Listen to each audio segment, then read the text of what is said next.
Three, two, one. What's happening, everyone? Welcome back to the greatest podcast you've never heard of. It's MCPodcasting, episode 128. Fuck me. I think so. Yeah. Joined by the great Ciaran Doran. I almost said Stephen Doran there. What the fuck? You fucked that. No, I actually think I have a cousin called Stephen Doran, and I don't. Do you reckon he'll come I on? was really weird giving him a shout out, and he's not even with us. I phone him. Get him on. Even out the screen here. Yeah. How are you, man? Anyway. I'm Grant, mate. Loving a wee Sunday that's not absolutely freezing. Went out for a nice wee walk there, chilling out. Oh, it's roasting out there, isn't it? See, to be honest, it actually was. See, after about 10 minutes, I was like near sweating under this here. Like I had a jacket on over this, and I was like, I made a big mistake. Then Were you out for a run or something? No, just out for a walk. We went out for a big long walk. Got my 10,000 steps in, and just chilling out. Man, it's 0 degrees out there. What the fuck are you on about? It was like What's going on here? It's just like a running joke. I don't get it. But the sun, when it shines down, it actually like heats you up a wee bit when you're in the sun. When you're in the shade, it's fucking Baltic. Wait, the sun heats you up? What? What Science is this? Science? Oh, you know, I didn't know that. I thought the sun was cool. I thought we had a cold sun. Anyway, so I think you haven't been on in a while now, haven't you? You've been on to start a lockdown, wasn't it? I think it was the last time. I think I'm one of the OG guests on the show. Oh, yeah. You've been on more than Stephen, actually. This is the first time actually it's not. We've done it once before with the three of us. I think we've done it in person though, didn't we? Yeah. Oh, that's back in the day. Remember that? Yeah, when you get people. Vietnam flag. I know. We can touch each other and all too. Like, Oh, it's so weird, the idea now in it. Like this, like I was driving through town. I went to get a boozum last night, and I was driving through town and just thinking about like the idea of a pub crawl is just so like mind blowing. Like, I ever see like old TV shows or something, say old TV shows, but anything. I'm just fine. It's like watching people on TV. I'm like, they're not 2 meters apart. yeah. It's like ingrained in your head. Like, why is Chandler sitting right beside Monica? Yeah. There's 2 meters. It's really funny watching like Coronation Street and all, and they're all like doing socially distance, and I'm like, that's so weird. But then they're talking about going to concerts and stuff, and I'm just like, Oh, that's not, yeah. Oh, I never thought that's of not that. real life. That's not real life. I never thought of it. See, like Coronation Street and like EastEnders. Is COVID a thing in their storylines? No. I was down eating my dinner with Charlotte's mum and dad last night, and the You were, man. Yeah. They were watching it, and I just had to watch it. The football was on the other side, but one turn over. They were talking about going to concerts, and they're all sitting apart and all. Like the families, like there's like 2 people on this side, and then at the other side, the other household, they're all like sitting on the other end of the table, like really far apart. And I was like, they're taking it really seriously, but they're talking about going to see Lana Del Rey or something in concert, and I'm like, nah, man. So they're actually doing the precautions, but they're actually addressing that COVID's a thing in their storylines. Yeah. Jesus. Well, to be fair, how boring would storyline be if it's all about COVID? It's just them sitting. I don't know. Sitting in the house trying to talk about. All right, Donald Trump. Remember the pubs Our bad you Boris opened back Johnson. in the day? How bad Boris Johnson is and all too. But No, just the that's idea of going to a different, like the effort just to go out now. I know big 100%. like dry pubs aren't opening here, obviously, so it's like you need to go to a restaurant or somewhere that serves food. But like the idea of just going to a pub and not just going worrying about do we have to book in like fucking 3 years in advance just to get a table or we have to Or order you have to another stay. fucking main dinner. That's what I was saying to you. Sure, we'll do the 12 pints of Christmas this year, not the 12 pubs. Yeah. Like, I'm sick of having to think about like what other people are doing. Do you know what I mean? Like it's like for me, because obviously my brother as well, he's got a wee one, and we're taking it quite seriously. Like so, for me to go somewhere, I'm sick of having to think, but that person's seen that person, so if I see that person, then I'm just like, fuck me. Like you need to stop caring what everyone else is doing. You know what I mean? Yeah. This person's not following the rules, so I'm not going to meet up with them because like that means I'm just interacting with like 6 other different families. Yeah. I'm like, oh, this is not a good way to think about shit. You know what I mean? It is, I know. When you really think about it, like I think everyone does break the rules. That's the bad thing about it. Like when you really think about it, like it's so hard to stick by these rules, and I'm sure there's people out there who are really probably vulnerable and all too, and need to stick to the rules because of their health. But I just fucking shite. We did it. Like I'm sure everyone in Belfast and everyone in North did do it during the initial lockdown in March. I think we were all happy enough to that because we thought it was going to be a short term thing. But Jesus Christ, this is not a short term. 9 months is not a short term thing. And one thing I'm see as I've come up towards Christmas, especially if they open the bars again, like Derv was saying to me, it's like, oh, like imagine that she's really grim, by the way, but imagine like you woke up on Christmas Eve, right?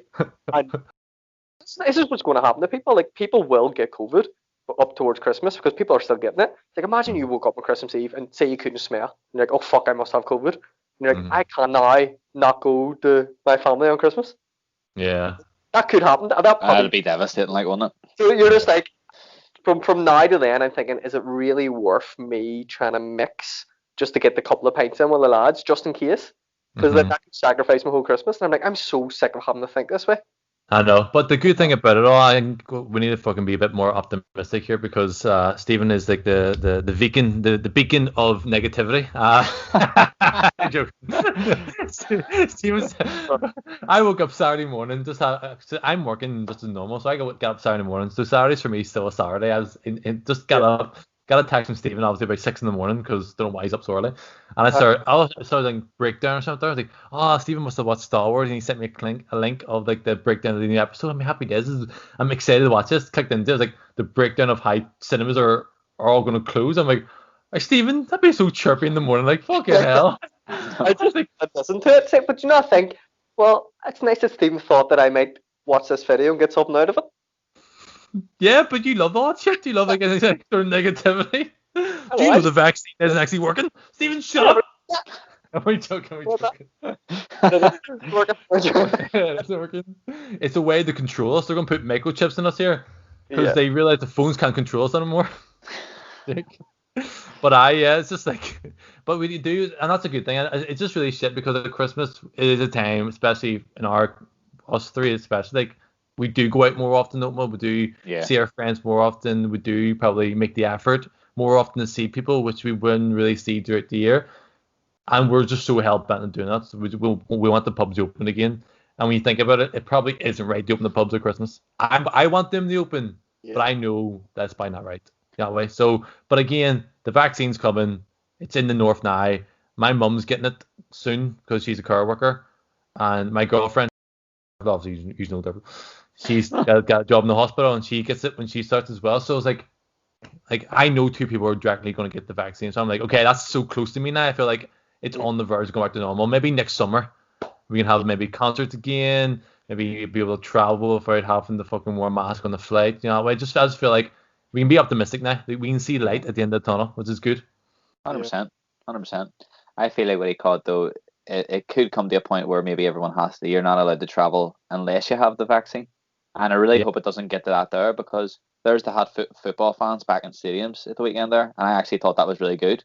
I know United conceded a really shitty goal in the first half, but the way he went over and celebrated with the fans, I actually really liked that. I actually was like, that's pretty cool. Like remember when people used to do that, like jump in and hug the fans and all. Like it's been so long since you've seen something like that in sports. It was like, hopefully we're on the right track.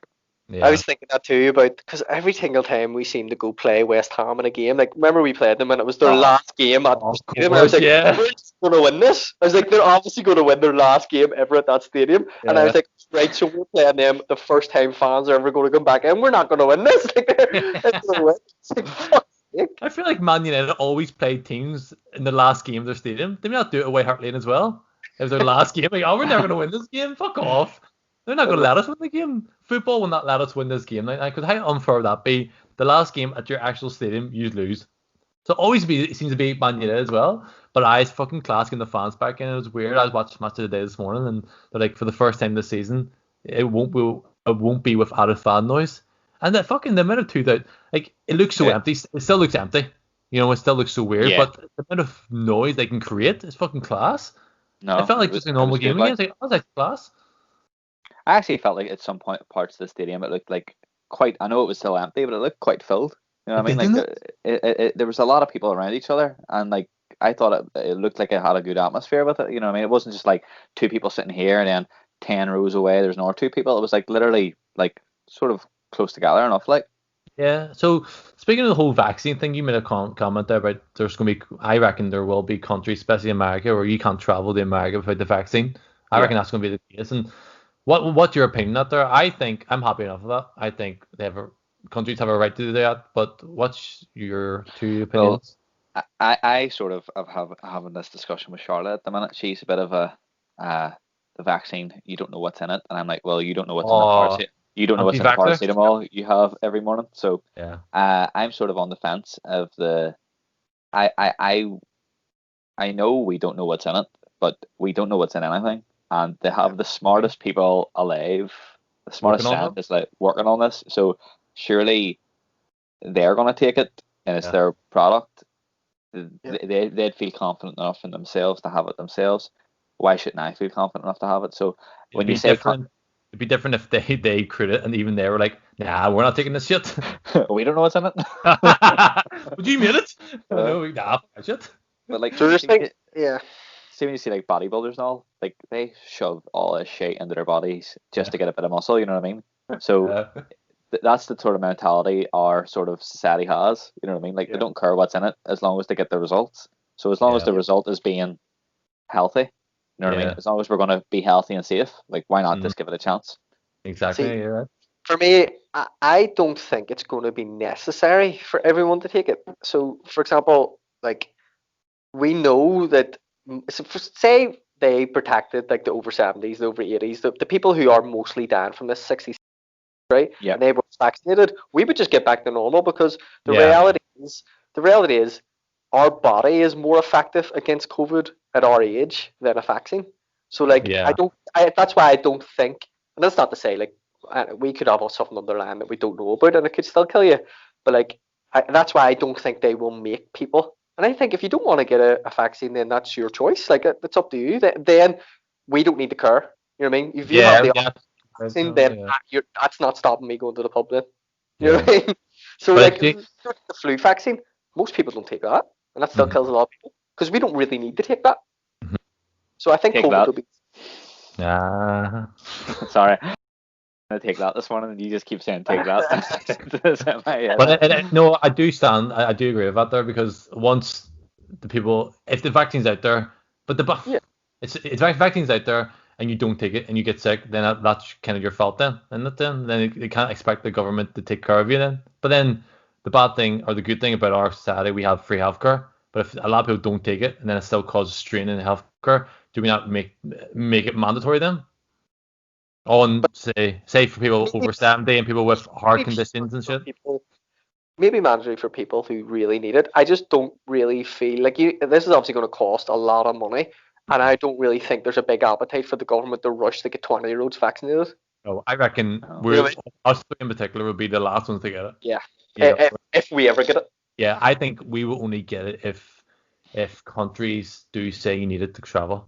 Yeah. Then that's the only reason I would.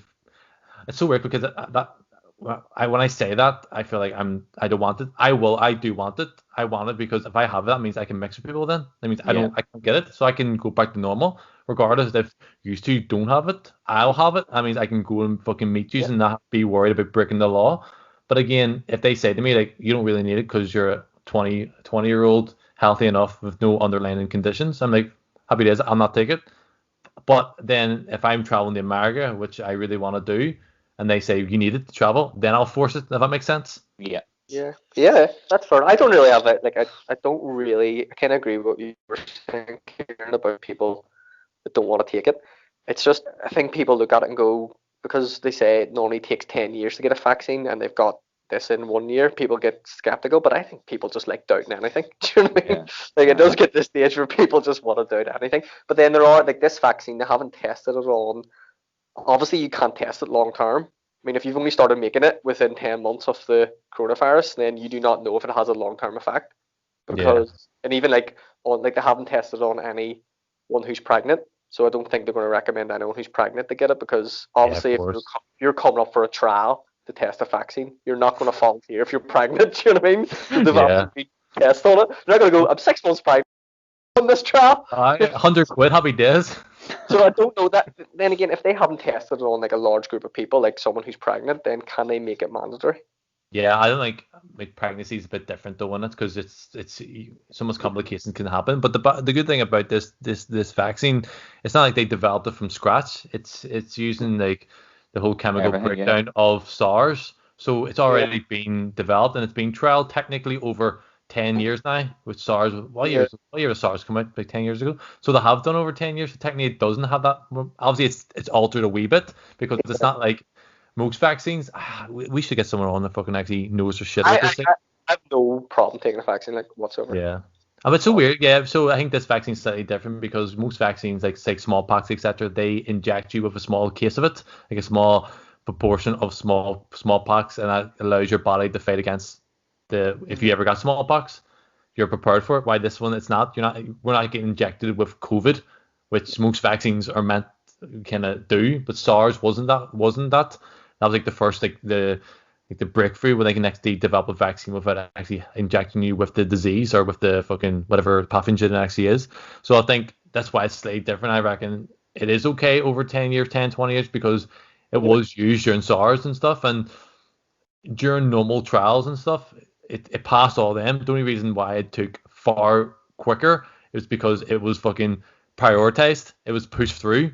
And no one had time to fucking work on anything else, so everyone focused on this here COVID vaccine. So that's why it got through all the tested. Like usually the FDA has 25,000 cases and needs to fucking test. They test 37,000, so it passed all FDA regulations and stuff. So again, I think people are just going to question everything, aren't they? At the end of the day. But I think as well, like something that racks me about the world that we live in sometimes is like we've now I think 3 companies that have a vaccine. One's like 70, 90, 85 or whatever it is, but they all have 3 different vaccines.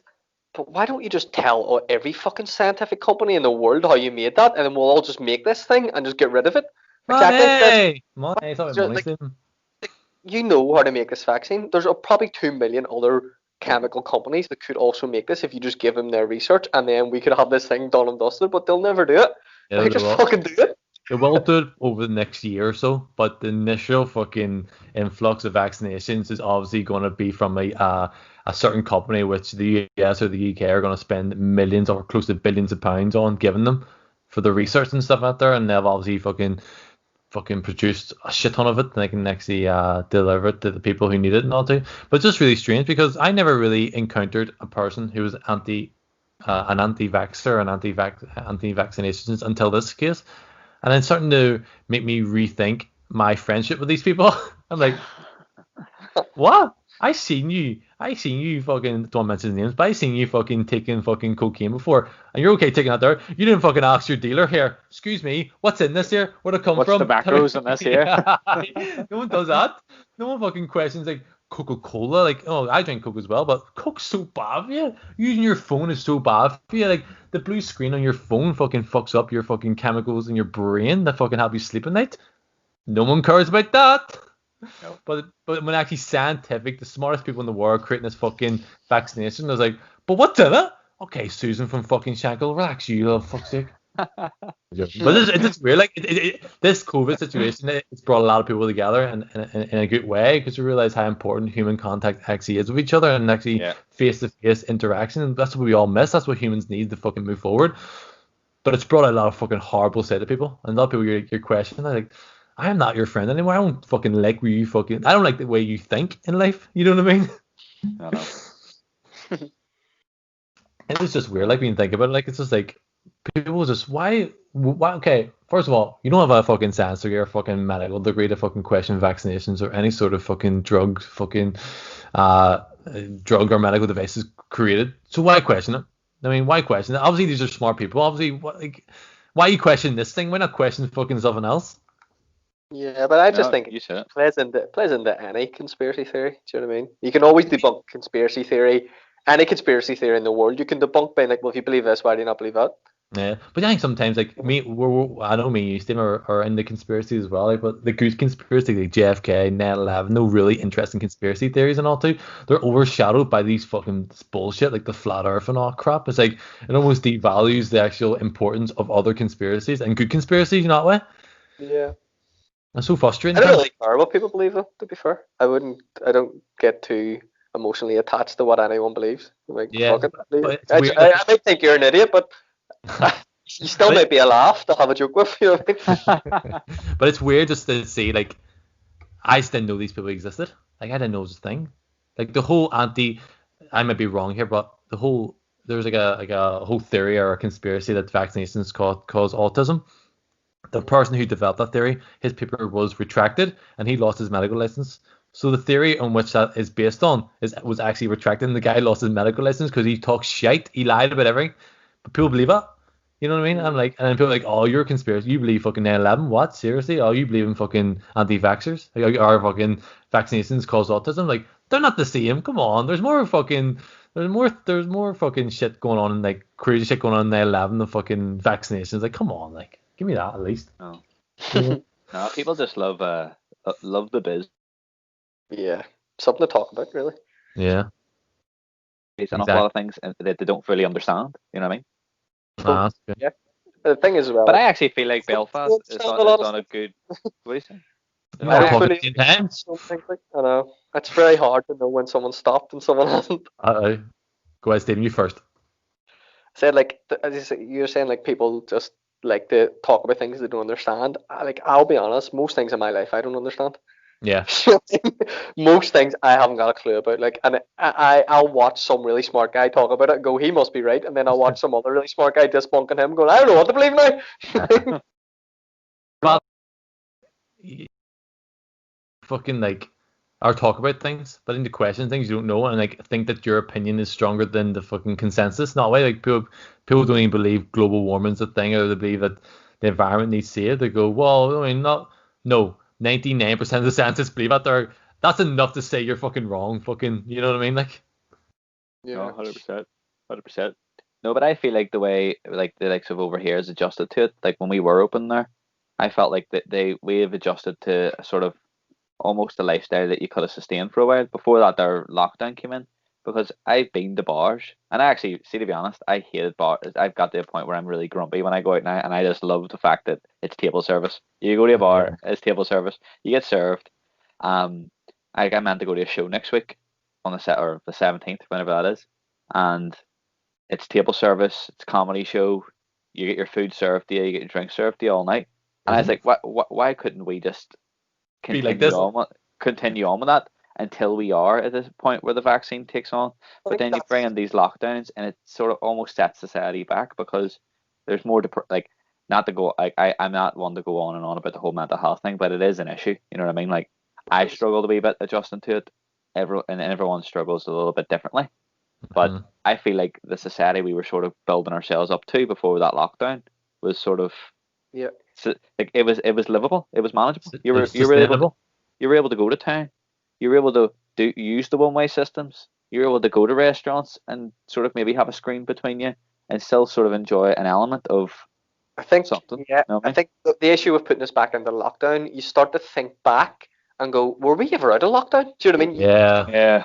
You forget the wee period in between where you were able to go to that cinema once or twice, because you then just associate this lockdown as a continuation from March. But I think the issue being with the restaurants and the bars being opened, and I'm obviously an advocate of them being open, but the problem is it's mixing between households. So unless they keep it as, yeah, you can go to the bar with people in your household, the problem is people are going to go to the bar with 5 people from different households. And that's where they go, right, well, that's clearly a risk. You know what I mean? That's why I think they close them, is because, don't get me wrong, like, I love my girlfriend, but if I could only go to a bar with her every week, I'd probably be like, fuck's sake. You know what I mean? But the place, like, you could go to cinemas, bars, and restaurants, but it has to be people in your household. I mean, that's also, to me, I'd be like, just fucking close them. Well, the bad thing about it is, like, if you give society an inch sometimes, and I'm a big activist, I'm proactive in terms of, like, I think society, like, we should help the people before we help our companies and stuff. But like, if you give society sometimes an inch, they'll fucking want a mile. They'll be like, well, you left fucking gym, even though we had this conversation like a few weeks ago, but gym's been open, and I've been in the gym, and I'm like, this is pretty not safe, because I'm like this close to like fucking 13 people, you know, sweat's going everywhere and all too. But when they closed it, I was annoyed. I was. Yeah. This is bad cover. I think we have a different idea of gyms. Gangbang, some people call them. I think it's called a glory hole then. I was wondering why my arms weren't getting bigger. I was getting hotter. Working it every day. But like, you know what I mean? Like, I still complained of why gyms could stay open, but I was annoyed why cinemas were closed, but once they closed the gyms, I was annoyed when the gyms are closed. I'm like, Yeah. even I don't know what's going on. I'm like, why you have the gyms open, the cinemas closed? Okay, we're closing everything. Why are you closing everything for? No. I actually You think the know? gyms are probably the cleanest place you can be outside of your house. Like, see being Well, on the maybe inside, that's like it, Kieran. sorry, see being on the inside, like I actually watch what goes on, what cleaning goes on. When I was Yeah. working for Batter Gym, like I was the one doing the cleaning amongst other people, and like you're flat out at it, and you are trying to police the Social social distance. distancing, and you are trying to police the fact that maybe you shouldn't spot your mate in the gym. You know what I mean? Mm. Just go in and just to give you a bit of a workout. And as a coach as well, being in the gym and you're handing things to people, you do sort of. I sanitize my hands very regularly. Like my hands sometimes feel burny at night time. I'm like, oh my god, why are my hands like tingling because of the amount of sanitizer I'm using? So I feel like it was stupid to close the gyms because it's obviously people who don't understand what's going on inside the gym Yeah. who've decided, oh, that's a place of contact. But in hindsight, when you're actually in there, it's not. You know what I mean? But do you not think that's like the reason gyms closed? It was only because of the outrage towards people were just annoyed at. There's some people. We all of us three go to the gym, and obviously you can tell by our physiques, and so we enjoy going to the gym. So we know the benefit of going to the gym, and I think almost even if we're in lockdown, we can still go to the gym. That makes our week even better, especially you can obviously you work there and stuff. But for like the normal people who don't go to gyms and they want to go to the cinema or they want to go to a restaurant, like go to the bar, they think, okay, people go to the gym, they sweat, they work out, they're not fucking taking care of social distancing. Why can't the cinema open? Why can't a restaurant who maintains social distance? You know what I mean? So I feel almost, even though gyms closed, they only closed because of people complaining about them. Exactly, and it's people just not educating themselves on what's actually in the background. You know what I mean? Because when you're in the gym, you probably don't like you probably don't even notice or you don't really see or what is actually going on. But like, there's people who they've hired more like not hired more people. They've changed people's roles. Like when I was in Batter Gym, they'd actually like receptionists were now cleaners because Mm-hmm. there's no reception anymore. It's Yeah. all you book in online. There's no one behind a desk. They're like doing the cleaning and they're doing all the tidying and they're doing all the stock like filling up the blue rolls and all that there. Yeah. In Sloan's, there's two people who every 2 hours give the full gym a Yeah. good deep clean. It's deep cleaned every 2 hours and it's cleaned throughout the day because We paused. like, sanitizing of all the equipment and Yeah. anything you use before and after Yeah. is enforced, like not heavily, like we're not being dicks about it, but Yeah. if we notice someone's not doing it, you get on top of them and you sort of keep an eye on them because Yeah. See, my they want my dad always if you said play like ball, my dad always said because he worked in the hospital for 40 years. He says that see the restaurants, the bars, and even the gyms now they're cleaner than the hospital. He's like, I swear to ah, God, he was like, see, he's like, he's adamant that the hospital is stinking. Like it's stinking. It's filthy. It's like it's not that it's not people in the fucking restaurant services are keeping on top of their cleaning more than people in hospitals. Yeah. He's like, this is so bad. But that's what I mean, like Kieran, like I agree with you. I think you're right because especially the gym you work at and stuff, and that's Sloan's gym. It's obviously doing it really well, but obviously some gyms aren't doing it as well. But then we take in consideration, restaurants are doing pretty good jobs at Yeah. keeping social distancing and tidying up and sanitizing the tables before and after people use it and all too. So I feel like that's why the gym's only closed because people couldn't really see a difference between why a restaurant can close and why a gym can stay open. But I think I go back to what Steven says. I think it's all about the mixing of the households. You go to a yeah, restaurant, no one knows if you're in the same household. The same as the gym as well, though. You could easily go to the gym if you're free with your friends who are from different households, but kind of stay social distance. So I see both sides of it all. If that makes sense. there's there was no training partners allowed in the gyms. That was the only thing. So like if you were coming in, you weren't allowed to use the same Yeah. machine. Yeah, I know. I keep freezing. Fuck's sake, Kieran. Shit, signal. But even when I was in the restaurants, like I worked through Eat Out to Help Out, and I never got sick once. Thinking about Right. the people I mix with, I'm working closely with, say, there's 15 on a Saturday night. Or when it was Monday, Tuesday, Wednesday, I'm working with like 15 odd people, and I never got sick once. So Mhm. see the mixing of the households, yeah, there is an element of, but if you're playing the game, if you're doing it right, if you're going through if you're following the guidelines to the extent that you need to, like if you're sanitizing your hands, if you're Jesus, if you feel like you're gonna sneeze, you use your sneeze into your elbow and then Just go dab. clean your I just do a dab and then go clean your elbow. You know what I mean? Like, it's bringing people who are fuck it, sure we're out. Why not? Why not just go out? But do you think They're the people that's ruining it. Do you think it's also an element of luck as well, though, if you get it? Like, because my mum's the care assistant. She's out all the time. Like, she hasn't stopped working. She's probably worked more since during COVID than she's had in the last, like, 2 years, say.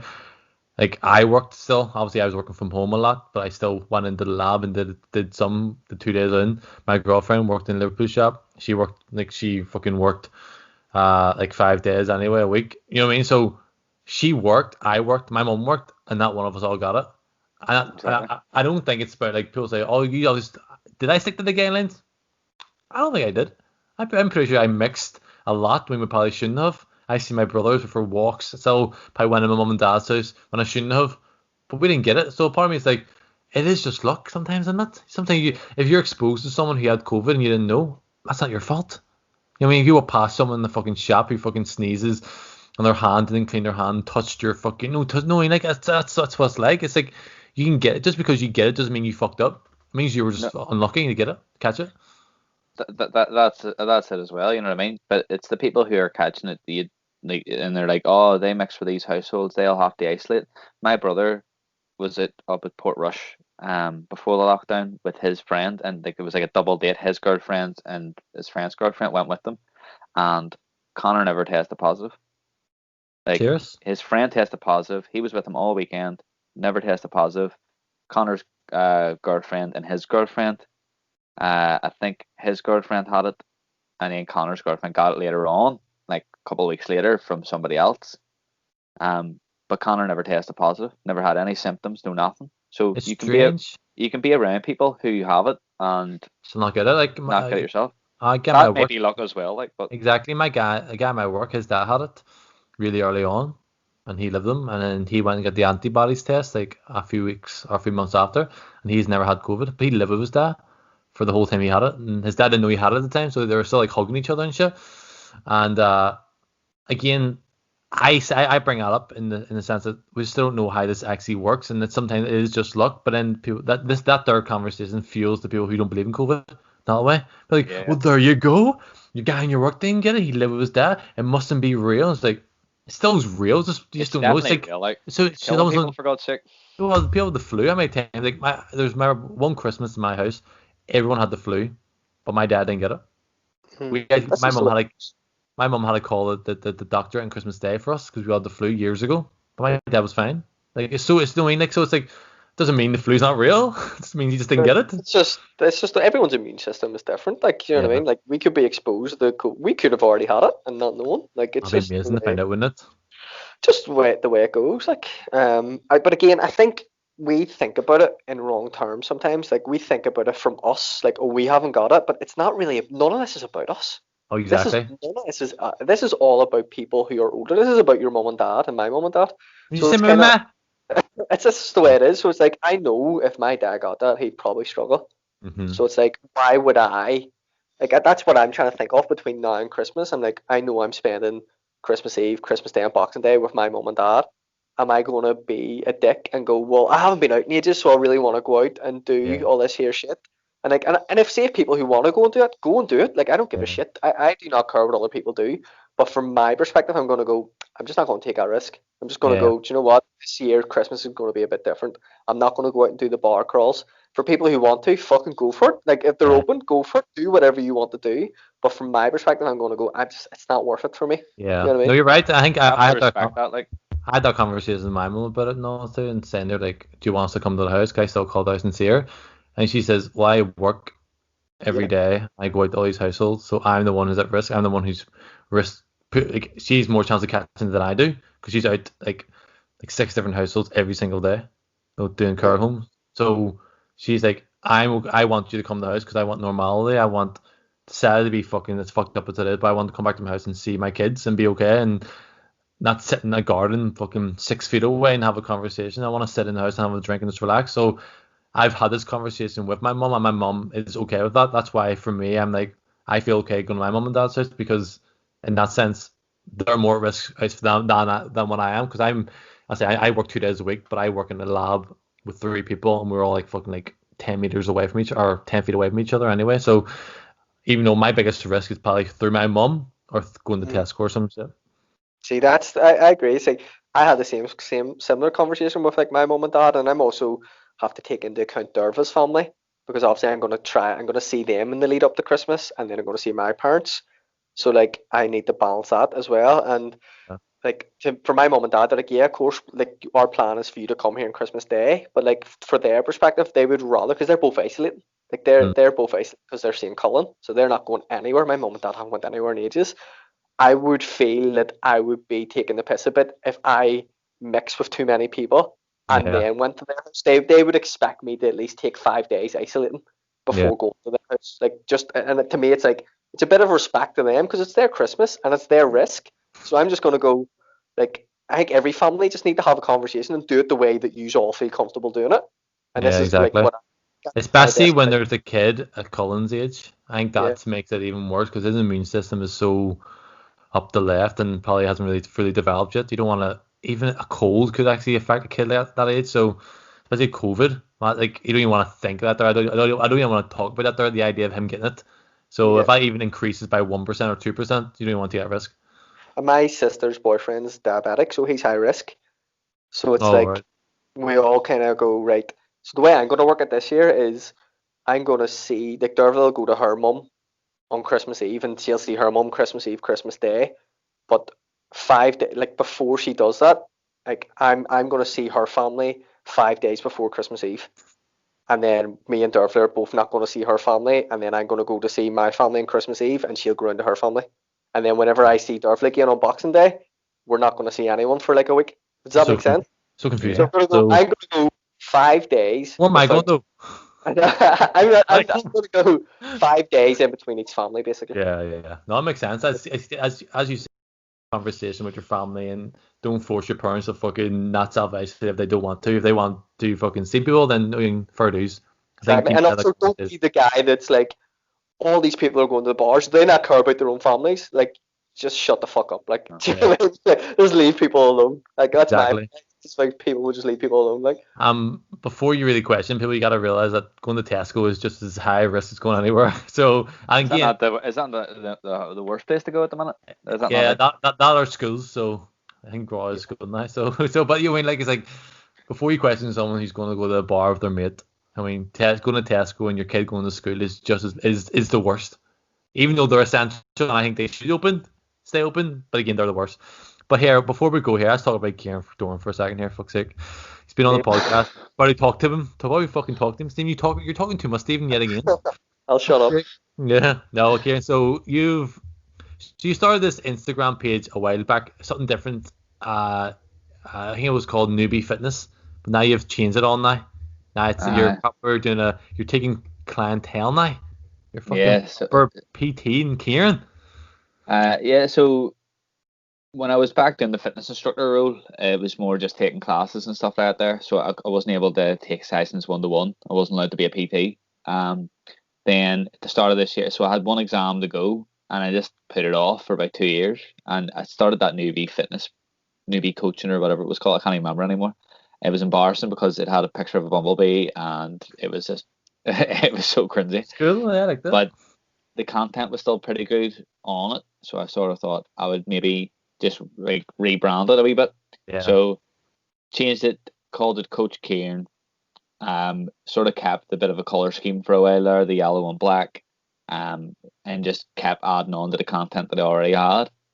And now that after 2 years, during the first lockdown there, I just thought, you know what, I'm going to finish this exam, and went to a new provider and said, listen, mate, this is what I've completed. I just need to do this exam, and they let me sit it, and they give me some extra coursework to do just to prove that I had it all done, and I'd done that.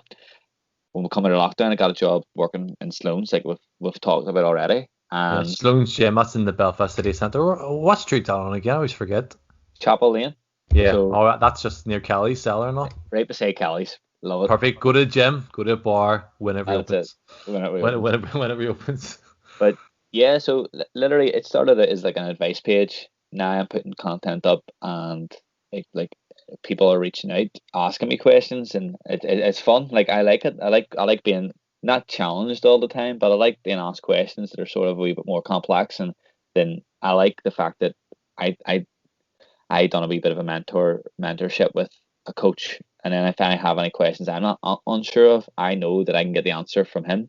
Yeah. And I worked with a lot of good coaches, so I know I have good people, good I can reach out to and maybe get the answers from. And if I'm really unsure of something, I know who I can pass them on to Mm-hmm. if I can't answer something. But it's good. Yeah. It's good. I'm enjoying it. I got pretty busy there. I started a new job 9 to 5 as well, so it was a wee bit challenging trying to balance both the coaching and the work life. But I feel like I've got the balance down now, and I've started doing coaching with a girl. I've got a call with her after this, and we're gonna run Fucking through busy the. guy. Fucking busy guy. But it's weird because me and Steve had this conversation before. Like, we love doing this podcast and doing our YouTube channel and stuff, but it's obviously, this is not our job. Our Yeah. job, we and Steve have our own careers, our own job where we work 40 hours a week. Stephen probably works about 60, 70 hours a week, Stephen. Something like that. Feels like it anyway. But Working this like, morning. yeah, there you go. Fucking working on a Sunday morning. Jesus Christ. But like, it's one of these things because we had this conversation, Kieran, before. Like you said, you're starting your new job and you still wanted to keep on your like your PTN and stuff and actually taking your clients on and all too. But you're still doing like 40 hours a week in your real job or your full time Yeah, my job. real job. This is just a Yeah, wee fake thing. it's all fake. But then you're trying to do like 10 hours, 20 hours with that other job. And it's like, Yeah. how the fuck do you balance? But you know that that other job, the one that's not probably paying as much, is what you want to do. It's so weird, like, Yeah. to find that It's balance in it. it doesn't actually feel like work. And see, to be honest, I've got one guy who he's came leaps and bounds. Like he came in with loads of bad habits, like training with his friends, and I've just tried to the first 4 weeks was just trying to educate him on how to move properly, like just like build him from the ground up. Like This is the he way you was walk. You use your legs, not your hands. Don't exact. stop it, doing it wrong. That's almost the way it was, and he's an actor, so he needed to change. He wanted to change his whole body. He's like tall, skinny, fat, just like nothing on him, and he's building muscle mass. He's getting leaner. He's building a bit of muscle. He's starting to look great now, and I trust him now to train on his own. Yeah. I feel like when I watch him in the gym when I'm with another client, I sort of glance over and see him training. Sort of like, right, I'm happy enough for that. And You're he like can, you're like babying him and all too. Don't put that weight in your head. Don't do yeah, that. that's almost the way it is. I think Don't that's run a with good them point. scissors. See, the thing is with coaching, like the way I see it, I mean, obviously people go for a coach for a different reason and what have you, but a really good coach should teach you to do it on your own because you Yeah, have people who go to a coach and they're still seeing the same PT for 3 years. I'm like, surely after 3 years, you don't really have a need to go to that coach unless you're just using them for motivational purposes or Yeah, I was like gonna say. like yeah, food prep and stuff. But a lot of it is just right. Your coach isn't actually teaching you anything here. You no. can't do anything without them. Like to I me, the way it should work is you should get someone to a level that they don't actually need you. Yeah, and that's what I want to do. I know there's when I worked in the restaurants, there's wee girls who go to their PT 3 days a week, and I go, "Oh, what's your training plan like?" And they're like, You're "Oh," banging. Sorry. Joking. they go, Sorry. I go, "What's your training plan like?" And they're like, "Oh, I didn't get a training plan. I just go to him 3 days a week." And I go, "So much are you paying? 25 quid an hour?" And I was like, "So you're paying the guy the full rate, and you're getting nothing else? Like that's £75 a week. Like, And I guarantee you, he's deciding on the day what to do. Like, we'll do some lap pull downs. Like, what? probably." Whereas everything like my clients have, like I put them through a bit of a recomposition phase. So that's basically just starting from the ground up, going through all their bad habits, teaching them the moves. You will get a little bit leaner. You will lose a bit of body fat. That's like the phase where you sort of lose your puppy fat. You'll sort of build that. Your muscles won't get bigger. They'll just get a little bit denser. So you'll feel like you've actually you're using your muscles. You'll learn how to find that connection to the muscle, and then whenever you go into the next phase, the intensity increases. There's no point getting me getting you to run when you can't walk. You know what I mean? So it's all about I try to build them up for sustainability. So in about 6 months' time, I'll say to them, listen, lads, if you want your training plans to be altered, we can alter them. We can maybe meet up once every 2 weeks, maybe once every 4 weeks, and do a session just to touch base. But other than that, there's guys that shouldn't need me, and I'll want that. I'll feel proud of that they can go off and do their own thing. But there's guys, but you also get coaches who will sell a plan or a coaching program for like maybe £200. But as soon as they give that to you and you give them the money, they're trying to get the next person to get the £200 off, Yeah. and then they'll give themselves like 30 or 40 people that maybe say have it, and they're too busy. Yeah. They can't give them the level of attention and go into as much detail as they need to. So, what's your two opinions on them like fitness courses that do like body transformations of 12 weeks? For me, I never done one of them. It's all just natural. I always thought they were not sustainable. Like, so it's probably not saying it's easy, because obviously to get a six pack and get muscles isn't easy, but to do it over 12 weeks and that's it, so high intensity, is probably easier. But it's all about like doing it long term, the next 12 years in it. So what's your opinion on them courses? I think it depends on what your goal is. Like if you're looking to do a photo shoot, say, and you want to have those pictures, say you are a coach and you want to get your photos for your website or your page or whatever, and you want to do that there, yeah, that's grand. But just know for a fact that for about 6 to 12 weeks, maybe 6 months after, you're gonna eat like a dickhead. Yeah. You know what I mean? Like, and you're gonna lose it all. Because I've been there, like when I was like in competition for like boxing and jiu-jitsu, I can lose weight, I can lose 10 kilo in 5 6 weeks. I can really push my body to do that, and I can get lean, but I'm almost like skinny. And as soon as I have a drink of water, as soon as I refuel, I don't want to. I just don't want to go and do it again, because you've got like Vietnam flashbacks of like you've just got broccoli. Bad memories. Fuck you, broccoli. Fuck you, broccoli spinach. You've got bad memories and a bad taste in your mouth about the gym, and you stop exercising, which is what happened to me about 2 years ago. I went through a phase where I done 12 weeks. I didn't get as lean as I probably could have got, but I just sort of fell out of love with training, and I just went to maybe nearly a year without properly training, and I just fell in love with donuts again, and fell in love with pizza again, and put on about 20 kilo, and then all the good stuff, man. I agree. I think a lot of it's a fad. Like for me, I think the attention in the industry is too much on being lean. Like there's a lot of people who are really lean, but actually they're not as strong as they should be. There's a lot of people who join the gym and they do have a wee bit of puffy, like as you were saying, they maybe need to lose a wee bit of puffy, some fat or whatever they have. But most people are actually quite thin. Like when it comes to muscle mass, they don't really have any. So the idea that you're going to diet for 12 weeks to me is ludicrous. I'm like, no, you maybe need to. So exactly. So about 5'7", and she weighed like 50 kilo.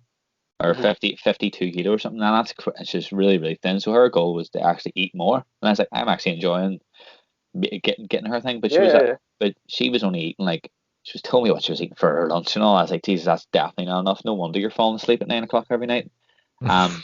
So I had her on her calories, but I upped them, and I found out what her BMR was. Like her BMR is basically like what your body would burn if you lay in bed and did fuck all day, just what it needs to function. So I give her what her BMR was plus 100, and she's like, "Oh, I'm eating so much food now." She feels like she's eating more, but I was like, "That's literally almost the minimum of what your body needs just to be alive." And so she's eating that now, and she's wondering why she wasn't on more calories, because she was told she needs to be on more. I was like, "Well, you don't have that level of muscle mass yet. There's no giving you." Anya, he was doing really well. Like he was wondering why. He goes, my friend said I should be on like 3,000 calories. And I was like, why? And he goes, oh, he just said it. And I was like, oh no, but for you to be on that much calories, you need to have a level of muscle mass that needs those calories to fuel, needs to be fueled by those calories. So if you don't have that level of muscle mass, you don't need to eat as much. Yeah. So what he's doing, what I have her doing and him is like slowly but surely creeping their calories up as the weeks go on, as they get stronger, as their body is requiring it, because the food is actually fuel. Mm-hmm. Like you can, like like there's strong men out there that go and have a fry in the morning and then go to the gym, and they're not worried about how they look. They just want to get strong. Yeah, Yeah. because the more you eat, or the more muscle you have, like they have, and the more mass, like fat, Stronger they are. I think that's the they, bad.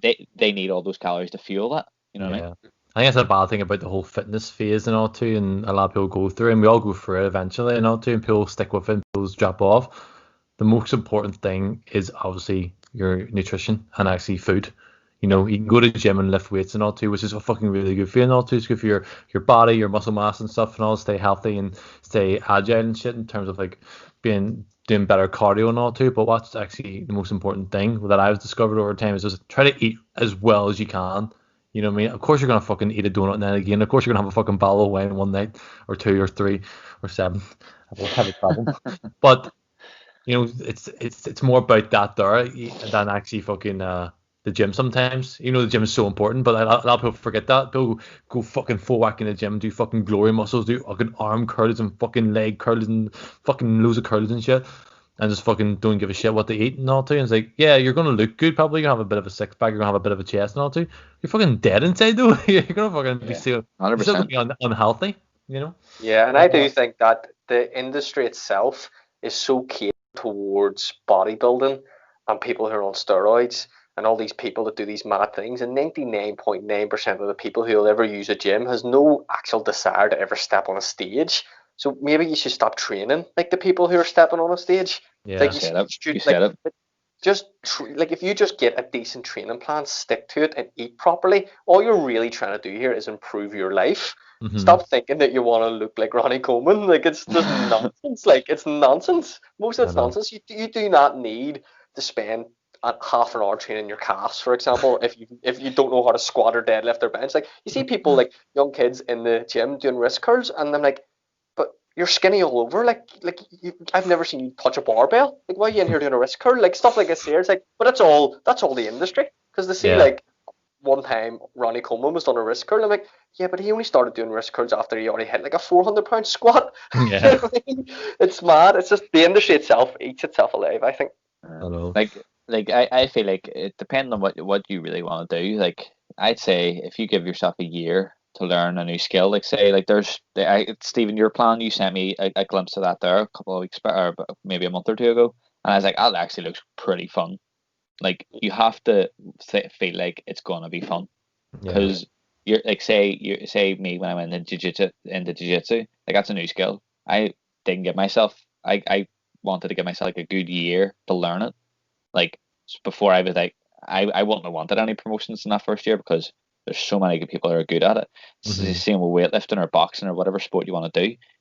Like you want to find a bit of enjoyment and be content with the process. You know what I mean? Like say Stephen, your squat, you wanted to increase it. That'll look like a pretty fun plan. Like, and I'm sure you're going to enjoy the process and that. You know what I mean? And that's my overall issue is that because there's so much information out there, that I'll get a plan and I'll do it for a month, and then you start watching things on Instagram and YouTube, start to think maybe this guy's plan that I'm following isn't as good as this other guy's plan. Should I change this? Should I do that? And next thing you know, you look back on your year and you're like, right, how did my training go that year? I followed 6 different plans that year.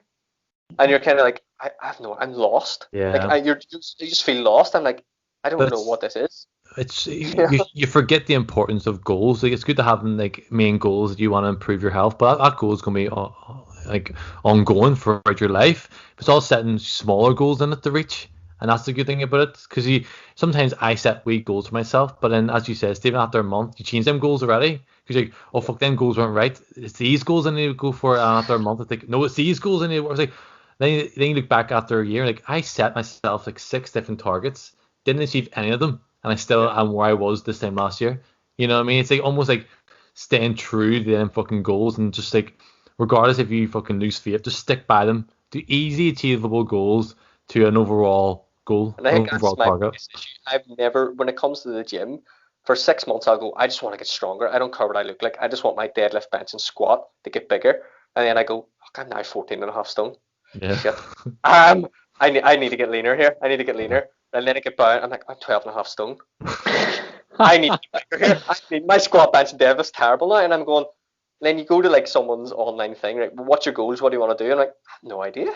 Yeah, I have no exactly. idea what I want to do. Yeah, I Well, know. I think, yeah, the thing is with the clients I've had, they've literally said almost exactly the same thing. One of the things I said to them at the start is like, so why do you want to have why are you so fascinated with numbers? Like, and they go, oh, because like I want to hit the 100 club or whatever shite to come off with, and then I'm like, right, okay, well, we'll work towards that while we're doing this. We're going to work in phases. So I have them, like I said, the recomp phase, and that's just to get rid of their habits. And usually by the time they come out of the recomp phase, they're so content and they enjoy the volume that I give them that they push harder at that there. But yeah, without even thinking about it, like that guy Shay, the one who was literally like he was like 6'3", skinny fat. He could barely push the 10 kg dumbbells on when he was pressing, and now he's up to 25. So I was like, there you go, you've just increased your pressing while you were doing what I was telling you to do. You have to understand that things are going to happen side by side. So yeah, if you're training volume, say like Dan, you're pushing the 20s, and you can do 15 reps with that, and then you easy, try you try easy to as you try the 22s and the 24s, and you're getting uh 12, 10, and 8 reps with them. Well, say by the time you get to the 25s and you get 15 reps out there, like your 1 rep max for everything will have went up as you're going along. You know what I mean? yeah, So say you're getting strong between the 8 to 20 rep range. Like say you're adding 5 kilos a month or 5 kilos a week or 10 kilos a month. Your 1 rep max goes up with that. yeah, You exactly. might not think it. You might, Yeah. but you don't need to test it every session. You know Of what I mean? course, yeah, exactly. You know, you're spot on there. If you can do 10 sets of fucking like, or 10 reps of 50K, you can do probably like 1 rep of 70. You know what I Yeah. mean? Like, Yeah. we all know that there, but we almost don't know it until we actually try it. You Yeah. know what I mean? And some people's issue is their muscle might be able to push this the weight they're giving themselves. Like if they're pushing those high numbers on the weight, but their ligaments and their tendons might not be able to push. They might not be Exactly. strong enough yet. So you need to develop that foundation of strength, which is one of the reasons why I have people do a recomp phase, because I've got tendonitis in both my shoulders, Jesus. and uh, when that flares up and the inflammation kicks in, it is absolutely dreadful. So it was from bad training when I was younger, and then doing jiu-jitsu just ripped it ripped me to pieces. Fuck me, man. So like from all those, like when I was younger and I was doing all those strength programs for boxing, like I was push pressing like 60 kilo and all, but I was like 70 kilo. You know what I mean? Like Mhm. Push it was most of your weight. it was too heavy for me. You know what I mean? Yeah. And like I felt like I wasn't engaging the muscle. Whereas now when I train, I focus on engaging the muscle and then building my reps up with a certain weight. Then you increase the weight and go up, and then the reps and the numbers go up that way. And I feel stronger than I ever have. You know what I mean? But Hmm. you don't need to aim for that number. I feel Yeah. strong. I feel stronger than I ever have. I haven't tested myself in a way, like you know what I mean. But I'm content with how I feel and how my body feels and how I train now. And I feel like I've learned more from stepping back and taking another perspective on training rather Yeah. than just focusing on the number, because your body doesn't know what number's on the dumbbell or on the barbell. Exactly. You know what I mean? And it's all about a better education in it. I think we all look for like that Instagram post of us of our tap off and all too, so we can get a few likes and all too. It's all fine and dandy, like, but over your whole lifetime, that's not important. It's all important about educating yourself on like nutrition, your health, and obviously your well-being of your body. But anyway, Kieran, thank you so much for coming on the podcast. No, This is, 100%. Loved it. I think it's your fourth time on, like, so we'll give you nothing for it. So Uh, I'll I'll get a free coffee on my fifth one. no, no, we have no money for that yet. But yeah, check out Ciaran Doran. What the hell's going on, Stephen's fucking camera? Sorry, man. Someone's ringing me. Wait, fuck's sake, Stephen. You're joking. I need to But go. yeah, Right. See you later, folks. yes. All the best, lads. All right, see you soon. All the best, guys. Thanks very much. Bye. See you. Bye.